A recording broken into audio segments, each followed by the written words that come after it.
कीर्तन हम अपने उद्धार के लिए नहीं करते, राधा नाम कीर्तन ना चित्त की पवित्रता के लिए, ना कोई और कामना है। भगवान के दर्शन हो ये कामना भी नहीं, भगवान आ जाए ये कामना, कुछ नहीं, कोई कामना नहीं।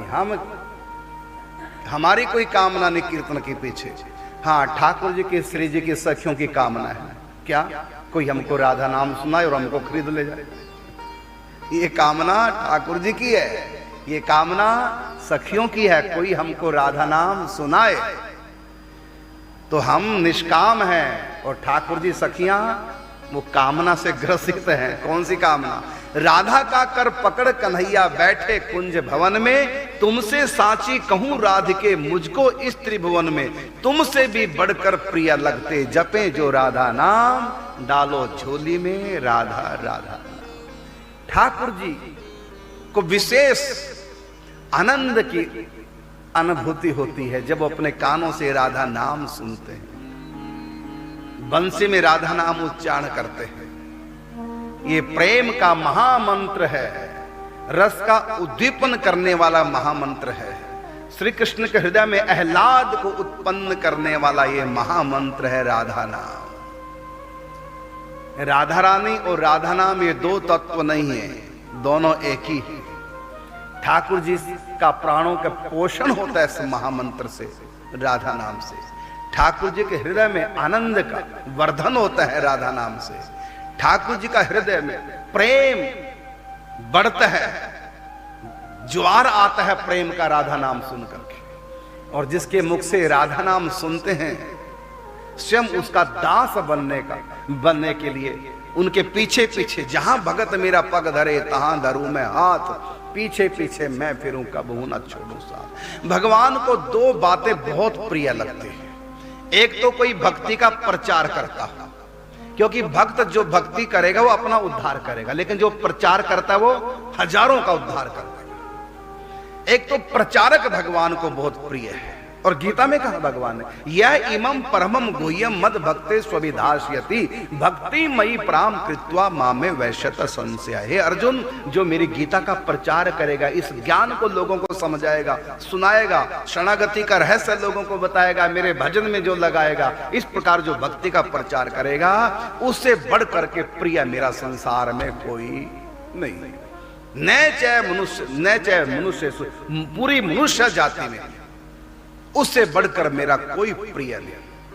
कश्चिन में प्रिय कृत्तमा, भविष्य में भी उससे बढ़कर मेरा कोई प्रिय नहीं होगा। कौन? जो भगवान की भक्ति का प्रचार करता है। लेकिन इतना बढ़कर प्रिय है वो, उसके लिए भगवान ने कहा, जो मेरी भक्ति का प्रचार करेगा, गीता को सुनाएगा, वो मेरे धाम की प्राप्ति करेगा, उनका उद्धार हो जाएगा। और श्रद्धा से कोई सुनेगा, श्रद्धावत होकर के जो सुनते हैं, उन श्रद्धालुओं को भी मैं ज्ञान यज्ञ के द्वारा पूजित होऊंगा। ये सब महिमा बताई भगवान ने। लेकिन इन सब से ज्यादा महिमा एक और है। वो कौन? जो मुझको राधा नाम सुनाएगा। तो दुनिया को सुनाना है, भक्ति का प्रचार करना है, और ठाकुर जी में उनके अंदर प्रेम का संचार करना है। तो ठाकुर जी को राधा नाम और भक्तों को गीता ज्ञान, ये दो बातें भगवान को बहुत प्रिय है।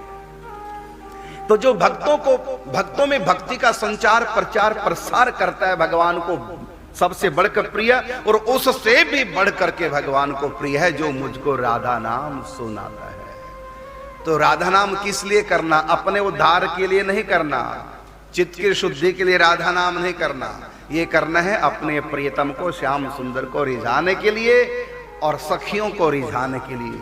जब कोई श्याम सुंदर को रिझाएगा राधा नाम से, सखियों को रिझाएगा, तो राधा रानी अपने आप ही रिझ जाती हैं। देखो, इसने राधा नाम सुनाकर मेरे प्रीतम श्याम सुंदर को, मेरे प्राण धन जीवन धन को, मेरे हृदयेश्वर को कितना सुख दिया है, और मेरी सखियों को इन्होंने राधा नाम सुनाकर कितना सुख दिया है।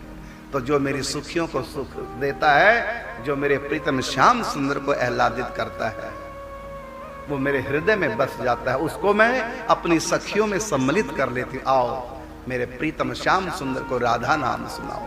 ये बहुत बड़ी सेवा। मैं कहता हूं आप लोगों का यदि ध्यान नहीं होता, लीलाओं का चिंतन नहीं होता, निकुंज में मानस सेवा नहीं होती, कुछ ना करो भले, बस राधा नाम करो कि हम निकुंज में हैं और सखियों को, श्याम सुंदर को, श्री जी को रिझाने के लिए राधा नाम सुना रहे हैं, इतना तो कर ही सकते हो ना। आंख बंद करके बैठ जाओ, सामने निकुंज दरबार सजा है। इस प्रकार से आप राधा नाम का संकीर्तन करें।